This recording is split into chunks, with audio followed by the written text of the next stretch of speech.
friends, and welcome to the second card in the series using the Open C stamp set and the Wordplay stamp set. Okay, so we're going to start with the Cherry Cobbler cardstock. It's cut in half, folded in half, and then the crumb cake, which is 4 by 5 1/4. My second piece of crumb cake, I'm just cutting 1 1/4 inch squares. Now that I have all my little squares cut out, I'm just going to lay them onto my square lattice embossing folder.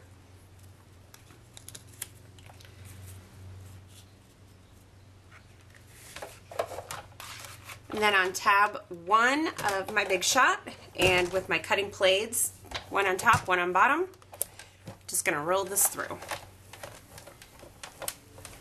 Now I have all my little squares textured with the square lattice embossing. And I'll just put those aside for a second. Before I adhere them, I'm going to do my stamping. And y'all know I'm super obsessed with this map stamp. I'm going to do my stamping first because if I mess up, I can turn my paper over and do it again on the other side.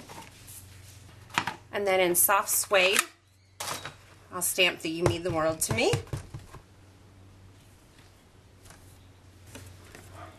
And I think this world is just a little bit too dark and it kind of it's overkill on the soft suede. So let me try it again.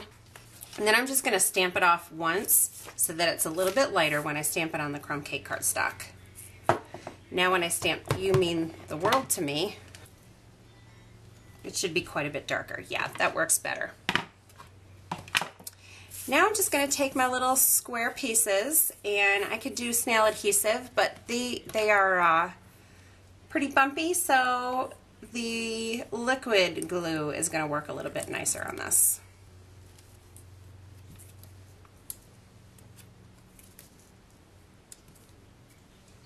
I had taken a 5 1/4 inch long piece and cut them, and then I put space in between them, so then that made them a little bit longer than my base piece. So I'm just going to trim that off.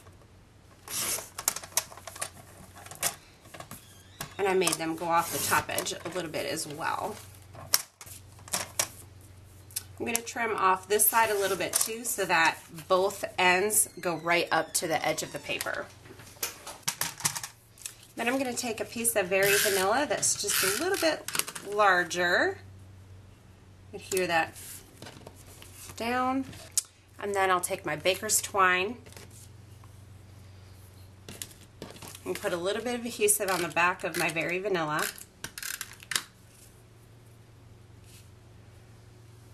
And I've got liquid glue all over my fingers. I'm going to wrap this around twice.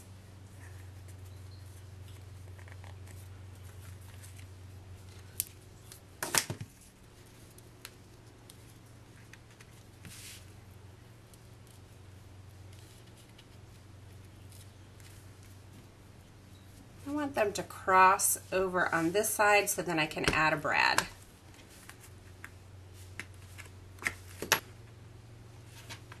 And we'll just pinch the baker's twine right between the legs of the brad, poke that through, and instead of having a little bow there, we have an embellishment that's a little bit more manly.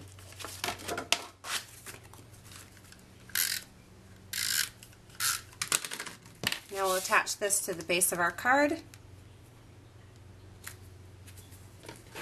and we've got a pretty clean and simple manly card. Hope you enjoy it and stay tuned for the rest of my series. And for my club inbox members for August, you're going to get a great watercolor background technique with the same set of supplies that I'm using in this series, and I know you're just going to love it. Thanks so much for watching and have a wonderful day.